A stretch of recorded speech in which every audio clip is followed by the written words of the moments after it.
ಮಳೆ ಬಂದರೆ ಪಂಪಲ್ಲಿನ ಅವಸ್ಥೆ ಗೊತ್ತುಂಟಲ್ಲ, 2-3 ವರ್ಷದಿಂದ ಇದೇ ಅವಸ್ಥೆ, ಬೇರೆ ಏನಿಲ್ಲ. ಮಳೆ ಬಂದರೆ ಫುಲ್ ಪಂಪಲ್ಲಿ ಜಾಮ್ ಇದೆ. ನಾವೆಲ್ಲ ಪಬ್ಲಿಕ್ಗೋಸ್ಕರ ಆಗಿ ರಸ್ತೆ ದಾಟುವುದು ಇದು ಕೆಲಸ ಮಾಡ್ತಿದ್ದೇವೆ ಅಷ್ಟೇ, ಬೇರೆ ಏನಿಲ್ಲ. ಈ ಅಭಿವೃದ್ಧಿ ನಾವು ಮಾಡಿದ್ದು, ಅವರು ಮಾಡಿದ್ದು, ನಾವು ಮಾಡಿದ್ದು ರಾಜಕಾರಣಿಗಳು ಹೇಳ್ತಾರಲ್ಲ, ಇವತ್ತು ಇಲ್ಲಿ ಬಂದು ಎಲ್ಲಿ ಇದು ನಾವು ಮಾಡಿದ ಕಾಮಗಾರಿ ಅಂತ ಇದರ ಕ್ರೆಡಿಟ್ ಎಲ್ಲ ತಗೊಳ್ತಾರೆ. ಬ್ರಿಡ್ಜ್ ಕಟ್ಟಿದ್ದು ನಾವು, ನನ್ನ ಹೆಸರಲ್ಲೇ ಬ್ರಿಡ್ಜ್ ಇರುತ್ತೆ ಅಂತ ಇದನ್ನು ಕಟ್ಟಿದಾಗ ಸಂಸದರು ಟ್ರೋಲ್ ರೀತಿಯಲ್ಲೆಲ್ಲ ಮಾತಾಡಿದರು.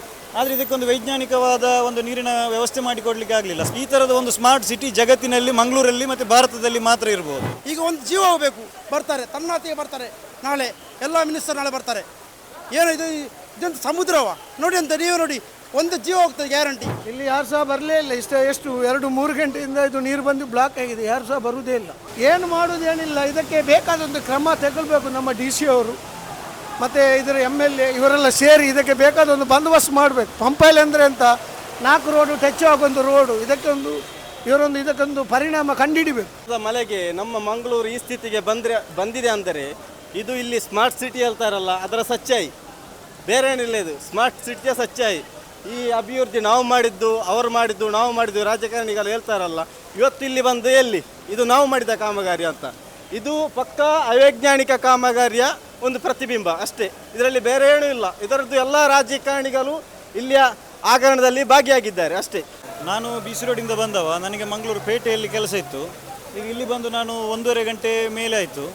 ಆದರೆ ಇದಕ್ಕೇನು ವ್ಯವಸ್ಥೆ ಇಲ್ಲ. ಇದು ಎಷ್ಟೋ ವರ್ಷದಿಂದ ಪ್ರತಿ ಮಳೆಗೆ ಈ ಥರ ಆಗ್ತಾ ಇದೆ. ಆದರೆ ಇಲ್ಲಿನ ಸಂಸದರಾಗಲಿ ಯಾರಾಗಲಿ ಇದಕ್ಕೊಂದು ಸರಿಯಾದ ವೈಜ್ಞಾನಿಕ ವ್ಯವಸ್ಥೆ ಮಾಡಲಿಕ್ಕೆ ಆಗಲಿಲ್ಲ ಅವರಿಗೆ. ಇದರ ಕ್ರೆಡಿಟ್ ಎಲ್ಲ ತಗೊಳ್ತಾರೆ. ಬ್ರಿಡ್ಜ್ ಕಟ್ಟಿದ್ದು ನಾವು, ನನ್ನ ಹೆಸರಲ್ಲೇ ಬ್ರಿಡ್ಜ್ ಇರುತ್ತೆ ಅಂತ ಇದನ್ನು ಕಟ್ಟಿದಾಗ ಸಂಸದರು ಟ್ರೋಲ್ ರೀತಿಯಲ್ಲೆಲ್ಲ ಮಾತಾಡಿದರು. ಆದರೆ ಇದಕ್ಕೊಂದು ವೈಜ್ಞಾನಿಕವಾದ ಒಂದು ನೀರಿನ ವ್ಯವಸ್ಥೆ ಮಾಡಿಕೊಡ್ಲಿಕ್ಕೆ ಆಗಲಿಲ್ಲ. ಸ್ಮಾರ್ಟ್ ಸಿಟಿ ಅಂತ ಹೇಳ್ತಾರೆ, ಇದು ಸ್ಮಾರ್ಟ್ ಸಿಟಿ ಅವಸ್ಥೆ. ಜನರಿಗೆ ನೀರಲ್ಲಿದ್ದಾರೆ, ಆಂಬ್ಯುಲೆನ್ಸ್ ನೀರಲ್ಲಿದೆ, 2 ವೀಲರ್ನವರಲ್ಲಿ ಗುಂಡಿಗೆ ಬಿದ್ದಿದ್ದಾರೆ. ಈ ಥರದ ಒಂದು ಸ್ಮಾರ್ಟ್ ಸಿಟಿ ಜಗತ್ತಿನಲ್ಲಿ, ಮಂಗಳೂರಲ್ಲಿ ಮತ್ತು ಭಾರತದಲ್ಲಿ ಮಾತ್ರ ಇರ್ಬೋದು. ಇದಕ್ಕೆ ಇಲ್ಲಿನ ಶಾಸಕರಾಗಲಿ, ಸಂಸದರಾಗಲಿ, ಸರ್ಕಾರ ಆದಷ್ಟು ಬೇಗ ಜನರಿಗೆ ಪರಿಹಾರ. ಈ ಜೂನ್ ತಿಂಗಳು ಇನ್ನು ಮಳೆಗಾಲ ಇಲ್ಲಿ ಆರಂಭ ಆಗ್ತಾ ಇದೆ, ಇದು ಮುಗಿಯುವ ಮೊದಲು ಇದಕ್ಕೆ ಪರಿಹಾರವನ್ನು ಮಾಡಿಕೊಡಬೇಕು. ಅಂದರೆ ತಕ್ಷಣ ನಾಳೆ ಬರ್ತಾರೆ ಇಲ್ಲಿ ಕೆಲಸ ಮಾಡಲಿಕ್ಕೆ, ಗೊತ್ತಾಯ್ತಾ? ಈಗ ರೋಡಲ್ಲಿ ಒಂದು ಆಕ್ಸಿಡೆಂಟ್ ಆದರೆ, ಸುರತ್ಕಲ್ಲೊಂದು ಆಕ್ಸಿಡೆಂಟ್ ಆಯಿತು ಗುಂಡಿಯಾಗಿ. ಮರುದಿವಸದಲ್ಲಿ ಬಂದರೆ ಕೆಲಸ ಮಾಡಲಿಕ್ಕೆ, ಇಲ್ಲಿ ಆದರೆ ಒಂದು ಜೀವ ಹೋದರೆ ಮರುದಿನ ಬರ್ತಾರೆ ಇಲ್ಲಿ ಕೆಲಸ ಮಾಡಲಿಕ್ಕೆ. ಈ ಬ್ರಿಡ್ಜ್ ಯಾವಾಗ ಮಾಡಿದರೆ ಅವತ್ತಿಂದ ಇಲ್ಲಿ ನೀರು ತುಂಬಿದೆ, ಯಾರು ಸಹ ಇಲ್ಲಿ ಬರಲಿಲ್ಲ. ಈಗ ಒಂದು ಜೀವ ಹೋಗಬೇಕು, ಬರ್ತಾರೆ ತನ್ನಾತಿಗೆ ಬರ್ತಾರೆ, ನಾಳೆ ಎಲ್ಲ ಮಿನಿಸ್ಟರ್ ನಾಳೆ ಬರ್ತಾರೆ. ಏನು ಇದಂತ ಸಮುದ್ರವ ನೋಡಿ ಅಂತ ನೀವು ನೋಡಿ, ಒಂದು ಜೀವ ಹೋಗ್ತದೆ ಗ್ಯಾರಂಟಿ. ನಾಳೆನೇ ಬರ್ತಾರೆ ಇಲ್ಲಿ ಕೆಲಸ ಮಾಡಲಿಕ್ಕೆ, ಅಷ್ಟರವರೆಗೆ ಯಾರು ಇಲ್ಲಿ ಮಾತಾಡಲ್ಲ. ಹಾಗೆ ತುಂಬ ಮಳೆ ಬಂತು. ಮಳೆ ಬರುವಾಗ ನಾವಿಲ್ಲಿ ಗಾಡಿ ವರ್ಕ್ಶಾಪಲ್ಲಿದ್ದೆವು. ಅಲ್ಲಿ ಮಳೆ ನೋಡಿ ಎಲ್ಲ ಬ್ಲಾಕ್ ಆಯಿತು ಇಲ್ಲಿ. ಆವಾಗ ನಾವು ಪಂಪೈಲಿಗೆ ಬಂದೆವು. ಪಂಪೈಲಿ ಬರುವಾಗ ಫುಲ್ ಬ್ಲಾಕ್. ಅದು ನೋಡಿ ನಾನು ನನ್ನ ತಮ್ಮ ಎಲ್ಲ ಬಂದು, ಮತ್ತು ಈಗ ಜನ ಎಲ್ಲ ತುಂಬ ಸೇರಿದರು. ಸಮಸ್ಯೆ ಅದೇ, ತುಂಬ ಪ್ರಾಬ್ಲಮ್. ವರ್ಷ ಸಹ ಈ ಥರ ಆಗ್ತದೆ. ಹೋದ ವರ್ಷ ಇದೇ ಥರ ಆಯಿತು. ಆವಾಗ ಸಹ ನಾವು ಇಲ್ಲಿ ಬಂದಿದ್ದೆವು. ಆಮೇಲೆ ಬ್ಲಾಕ್ ಆಗುವಾಗ ನಾವು ಯೋಚನೆ ಮಾಡಿ ಗೊತ್ತಾಯಿತು ಇಲ್ಲಿ ಪಂಪೈಲಿ ಬ್ಲಾಕ್ ಆಯಿತು ಅಂತ, ಫುಲ್ ನೀರು ಬಂದಿದೆ ಅಂತ ಗೊತ್ತಾಯಿತು. ಅದನ್ನು ನೋಡಿ ನಾವು ಕೆಳಗೆ ಬಂದಿದ್ದೆವು. ವರ್ಷ ಸಹ ಇದೇ ಪ್ರಾಬ್ಲಮ್. ಆಗ ನಮ್ಗೆ ಗೊತ್ತಾಯ್ತು ಈ ಜನವರನ್ನು ಈ ಕಡೆ ಕಳಿಸ್ಬೇಕಂತ. ಆಗಲೇ ಬಂದಿದ್ದೀವಿ ನಾವು, ಮಳೆ ಬಂತಲ್ಲ ಜೋರು. ಆಗ ವರ್ಷ ಸಹ ಇದೇ ಥರ ಆಗ್ತದೆ. ಅದೇ ಅಂದರೆ ಇಲ್ಲಿ ಡೌನ್ ಆಗಿದೆ ಫುಲ್ಲು, ಈ ಪೊಸಿಷನ್ ಡೌನ್ ಆಗಿದೆ. ಯಾಕಂದರೆ ಮೇಲೆ ಕಂಟೈನರ್ ಆಗ್ತದೆ ಅಂತ ಇಲ್ಲಿ ಎಲ್ಲ ಡೌನ್ ಆಗಿದೆ. ಈ ಥರ ನೀರು ನಿಂತಿದೆ ಇರಲಿಲ್ಲ. ನಾವು ಚಿಕ್ಕಂದೇ ನೋಡುವಾಗ ಸಹ ಈ ಥರ ನೀರು ನಿಲ್ಲುವುದಿಲ್ಲ. ಇವಾಗ ಈ ಬ್ರಿಡ್ಜೆಲ್ಲ ಆಗುವಾಗ ಆ ಪೊಸಿಷನಲ್ಲಿ ಎಲ್ಲ ನಿಲ್ತದೆ ನೀರು ತುಂಬ. ಅಂದರೆ ಇನ್ನು ಮಳೆ ಕಡಿಮೆ ಆಗುವಾಗ ನೀರು ಹೋಗುವ ತುಂಬ ಲೇಟ್ ಆಗ್ತದೆ. And you can see the condition of smart city. This is called smart city, it seems. Every single time it rains, this is blocked. You can literally see what is going on around here. This is literally it. I had a convocation day and this is my condition. ഇതുപോലെ കഷ്ടപ്പാടില്ല. ഒരു മഴ വരുമ്പോഴേക്കും ഇങ്ങനെ block ആയി കഴിഞ്ഞാൽ എന്ത് ചെയ്യും? വെള്ളപ്പൊക്കം ആയി കഴിഞ്ഞാൽ ഈ റോഡ് നിർമ്മാണത്തിൽ അപാകതയാണ് ഇതിനെല്ലാം കാരണം. ഞങ്ങൾ ആശുപത്രിയിൽ വന്ന് എങ്ങനെയും പോകാൻ പറ്റാത്ത അവസ്ഥ. ഇത്രയും വളരെ ബുദ്ധിമുട്ടാണ് അനുഭവിക്കുന്നത് ജനങ്ങൾ. ഇതിന് ശാശ്വത പരിഹാരം കാണാൻ സർക്കാർ ಜನಗಳು ಒತ್ತೊരുಮಿച്ച് ಪ್ರವರ್ತಿക്കണം ನಮ್ಮ ಅಭಿಪ್ರಾಯ. ನೀರು ಹೋಗ್ಲಿಕ್ಕೆ ವ್ಯವಸ್ಥೆ ಇಲ್ಲ ಸರಿಗಟ್ಟೆ, ಹಾಗೆಲ್ಲ ಫುಲ್ ಬ್ಲಾಕ್ ಆಗಿದೆ. ಜನರುಗಳ ಮನೆಗೆಲ್ಲ ಹೋಗ್ಲಿಕ್ಕೆ ತುಂಬ ಸಮಸ್ಯೆ ಆಗಿದೆ. ಪ್ರಾಬ್ಲಮ್ ಒಂದುಂಟು ಪೂರ ಪಾಪ ಜೋಕ್ಲೆಂಬರ ಪದಂ ಬೋರ್ಡ್ ಇಲ್ಲ ಸರಿಗಟ್ಟ ಎಲ್ಲಡೆ ಹೋದ್ ಸೇರೋಡು ಅಕ್ಲೆ ಪಯರ್ಲ ಆವೊಂದಿಜ್ಜಿ ತೋಂದಿಲ್ಲರು ಪೂರ ಜೋಕ್ಲು ಪೂರ ಬಾಕಿ ಆತೇರು ಮೂಲು ಅಂಚೆನ್ ತುಲೆ ಆಮೇಟ್ಲ ಫುಲ್ಲು ಬಾಕಿ ಆತೇರು. ಇಲ್ಲಿ ಕಕ್ಕೆಪ್ಪದವಿಂದ ಬಂದದ್ದು ಇಲ್ಲಿಗೆ.